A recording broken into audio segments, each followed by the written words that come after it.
este tema no solo se relaciona con la universidad SEC, con cualquier universidad.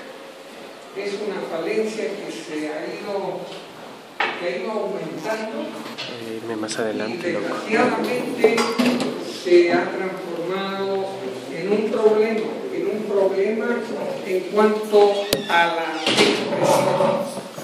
la expresión oral y escrita.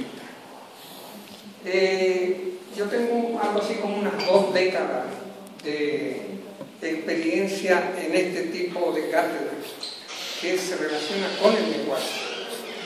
Como le he conversado más de alguna vez, yo soy periodista, ¿no? Pero he seguido yo escribiendo y escribo mucho. O sea, mi mundo no es el de ustedes, por eso estoy, yo creo, hacer esto. Mi mundo es el de la pluma, y en la pluma hay que tomar apuntes. Eso es lo que yo enseño a los estudiantes. En 2 décadas de experiencia en varias universidades me he dado cuenta que hay un gran vacío en esto de expresarse. Es pobreza, es pobreza. Expresarse oralmente, peor por escrito. Por escrito es más difícil todavía. Oralmente podemos hablar o expresarnos de cualquier manera y cualquiera nos puede entender, cualquiera. Pero por escrito es otra cosa. Hay que construirlo. Ahí entra la lógica, ahí entra la coherencia, ahí entra la construcción. ¿De qué? De frases, de párrafos, de capítulos, de un libro, si no quiere. Yo siempre le cito a los estudiantes que había un famoso editor norteamericano de un gran periódico de los Estados Unidos que decía: si tienen algo importante que decir, no escriban un artículo, escriban un libro. Pero es difícil escribir un libro. Claro que es difícil. No es fácil. Es apasionante, sin duda alguna. Es apasionante escribir. El mundo de la pluma es infinito. Si la tecnología se considera ahora infinita, el mundo de la pluma también es infinito. Ahí entra en juego la imaginación, la sensibilidad, la creatividad, la observación. Si ustedes me preguntan, ¿qué método utilizaste para decir todo lo que estás diciendo, que a lo mejor son tonterías? Yo les digo, esencialmente la observación. La observación es lo que produce la vivencia. La vivencia alimenta a la experiencia y la experiencia después es parte de uno mismo. Unos cubanos decían una vez, porque la frase no es mía, la experiencia es ciencia y providencia. No estemos libros. La experiencia hay que acumularla. La experiencia hay que recopilarla. Pero uno la hace de uno. La experiencia a veces así sea ajena.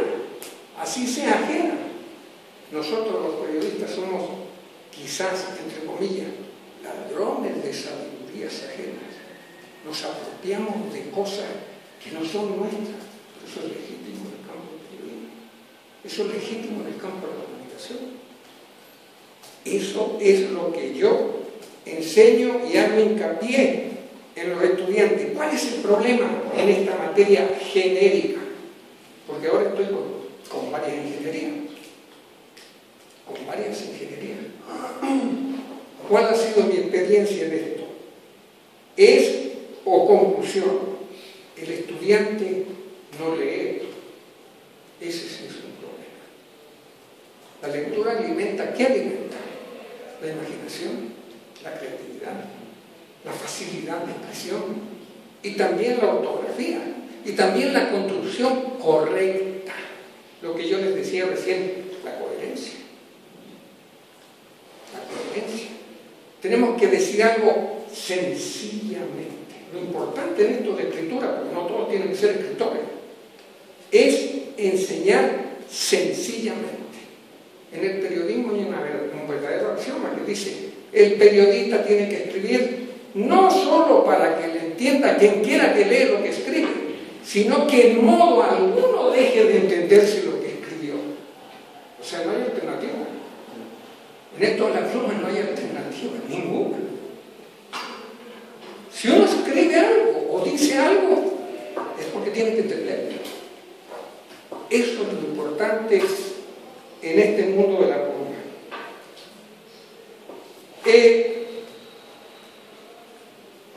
¿Cuál es el propósito de todo esto? Fortalecer la imaginación, la creatividad, la coherencia, como les decía recién, y sobre todo, escribir con libertad. A la pluma no se la puede amarrar. No se la puede amarrar. Yo a veces soy enemigo total de los esquemas. Yo soy menos esquemático que cualquiera de ustedes. Ustedes me ganan de ser esquemático a mí. Largamente. ¿Qué puedo tener yo más que ustedes? Seguramente los sueños. Seguramente las ilusiones. Eso es mucho más grande a veces. Eso es lo que le obliga a uno a escribir, a decir las cosas. Eso es lo que recalco yo a los estudiantes. Es triste ver en este país, en Chile, que es mi país de origen, igual que tú. Yo nací en un pueblo pequeño que se llama Comunitaria. Es un valle de viñedos, de minas de cobre, de tierras y también de poetas. También de poetas, no crean que no. Es triste ver el grado de lecturabilidad que hay aquí.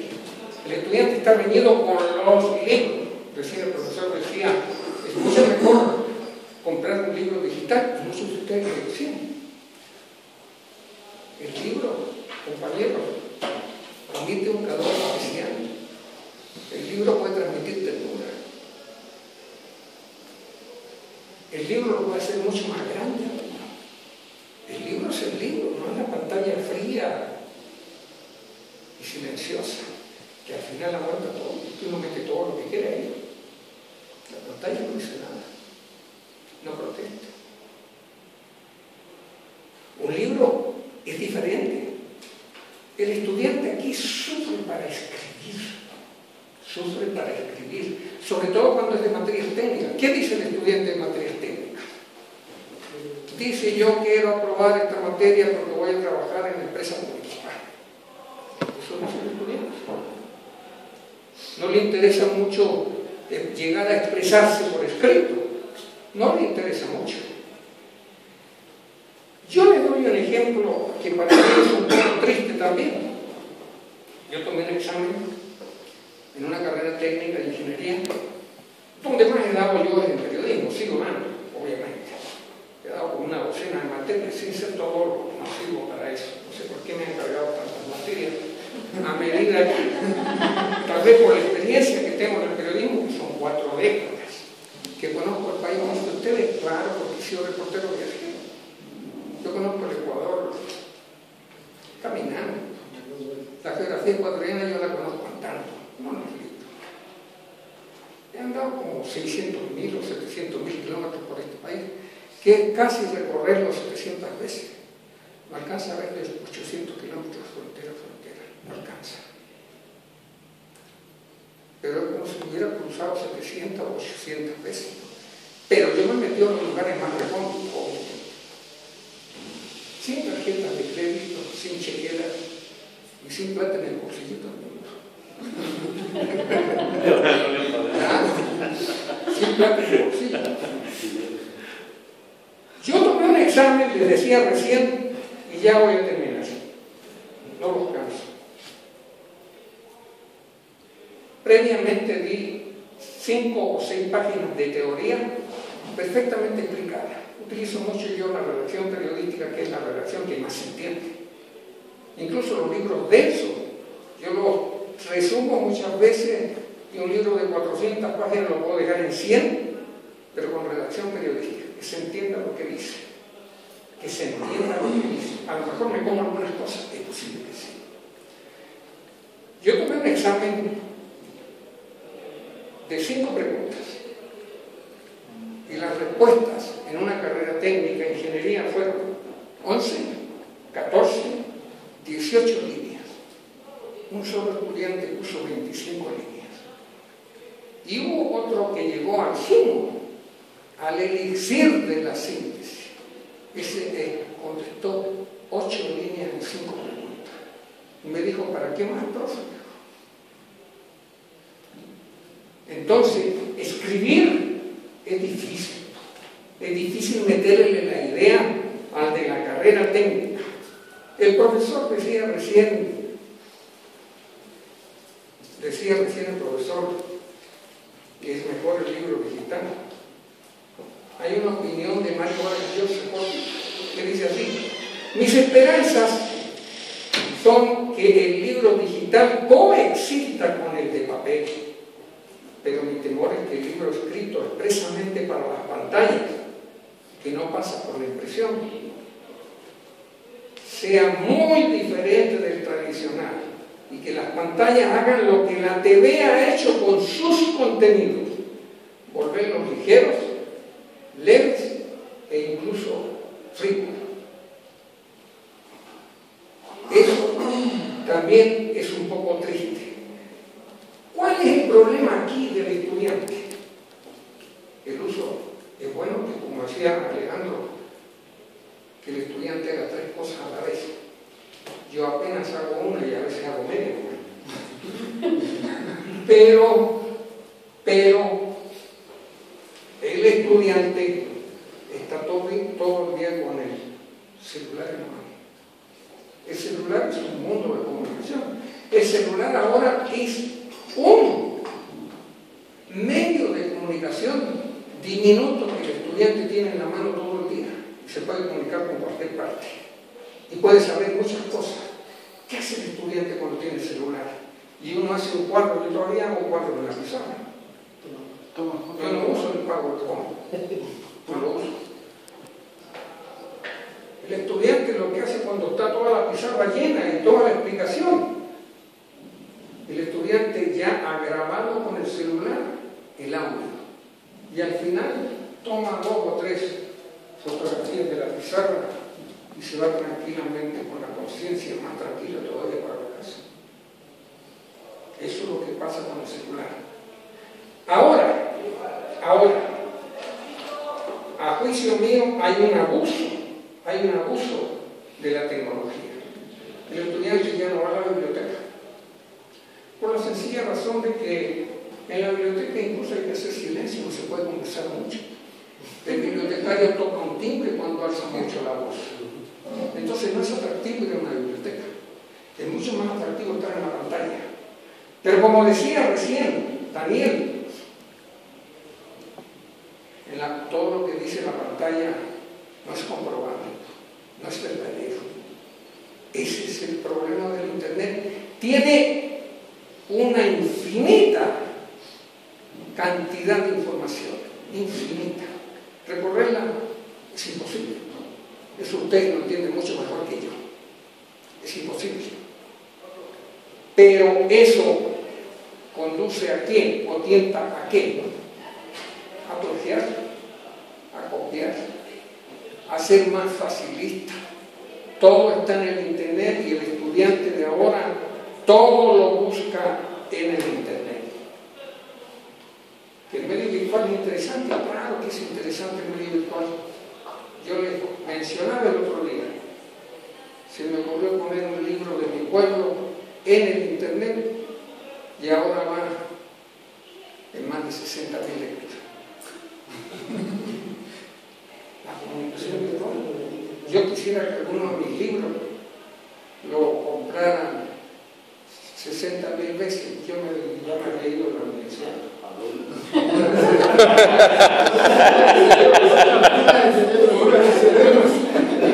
Para terminar y no cansarme, lo único, o yo no sé por qué a veces no me lo he llegado a explicar, no sé por qué el mundo de la broma está tan ligado a los sentimientos. Es imposible desligar los sentimientos. Y eso puede tornarse infinito a veces. Es quizás lo que decía, escriban una carta de amor. piensa que todo lo intenso que puso era lo más intenso que podría haber existido. Y siempre pensamos así cuando tenemos alguna relación amorosa, que nada puede ser más intenso y más grande que eso. Nada. Pero no es así. Quien quiera que esté viviendo algo intenso aquí, piense que sea algo intenso, igual se va a acabar. Se va a acabar. Como decía el autor del Principito, lo que se tiene es lo que transcurre y lo que termina. Eso es lo que existe. Y el mundo de la Roma también está ligado a los sueños. Quizás por eso yo siempre cito a un famoso pensador alemán, Hodel, que dice: el hombre que sueña, ya lo sueña obviamente, el hombre que sueña es un dios, y el que piensa apenas un mendigo. No los caso más.